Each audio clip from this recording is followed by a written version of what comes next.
ബീഹാറിൽ തിരഞ്ഞെടുപ്പ് വിജയിച്ചതിന് പിന്നാലെ മുസ്ലിം പള്ളിക്കെതിരെ ആക്രമം അഴിച്ചുവിട്ട സംഘപരിവാർ. ദേശീയ മാധ്യമമായ ദി വയറാണ് ദൃശ്യങ്ങളടക്കമുള്ള ഞെട്ടിക്കുന്ന വാർത്ത റിപ്പോർട്ട് ചെയ്തിരിക്കുന്നത്.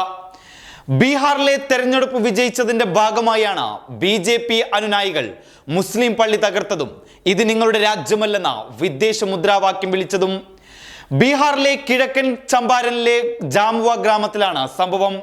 തെരഞ്ഞെടുപ്പ് വിജയഘോഷയാത്രയ്ക്കിടെ BJP അനുനായികൾ പള്ളി നശിപ്പിക്കുകയായിരുന്നു.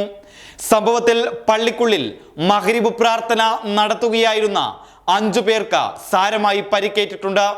ഇതിൽ 3 പേർക്കും തലയ്ക്കാണ് പരിക്കേറ്റത്. ഇവരെ ആശുപത്രിയിൽ പ്രവേശിച്ചിട്ടുണ്ട്.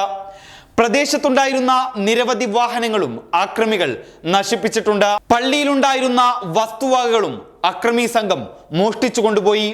പള്ളിയുടെ മൈക്കും 2 കവാടങ്ങളും സംഘപരിവാർ തകർത്തു. 20 മുതൽ 25 വരെ മുസ്ലിം കുടുംബങ്ങൾ മാത്രം താമസിക്കുന്ന ഗ്രാമമാണ് ജാമുവ. ബീഹാർ നിയമസഭാ തെരഞ്ഞെടുപ്പിൽ ജാമുവ ഉൾപ്പെടുന്ന ധാക്ക മണ്ഡലത്തിൽ BJP നേതാവ് പവൻ കുമാർ ജയ്സ്വാൾ ആണ് വിജയിച്ചത്. നിയമസഭാ തെരഞ്ഞെടുപ്പിൽ പവൻ ജയ്സ്വാളിന്റെ വിജയം ആഘോഷിക്കാനായി 500ഓളം പേരുടെ ഘോഷയാത്ര സംഘടിപ്പിച്ചിരുന്നു. മഗ്രിബ് നമസ്കാരത്തിനിടെ ഇവർ പള്ളിക്ക് കല്ലെറിയുകയായിരുന്നെന്ന് പള്ളി പരിപാലകൻ മസ്ഹർ ഹാലം ദി വയറിനോട് പറഞ്ഞു. പള്ളിയുടെ അടുത്തെത്തിയപ്പോൾ അവർ കല്ലെറിയാൻ തുടങ്ങി.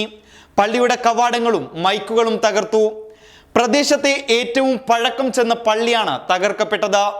ഇത് നിങ്ങളുടെ രാജ്യമല്ലെന്നും ഉടൻ ഇവിടെ വിട്ടുപോകണമെന്നും അക്രമി സംഘം വിളിച്ചു പറയുന്നതായും അദ്ദേഹം മാധ്യമങ്ങളോട് പറഞ്ഞു. സംഭവത്തിൽ 2 പേരെ പോലീസ് അറസ്റ്റ് ചെയ്തിട്ടുണ്ട്.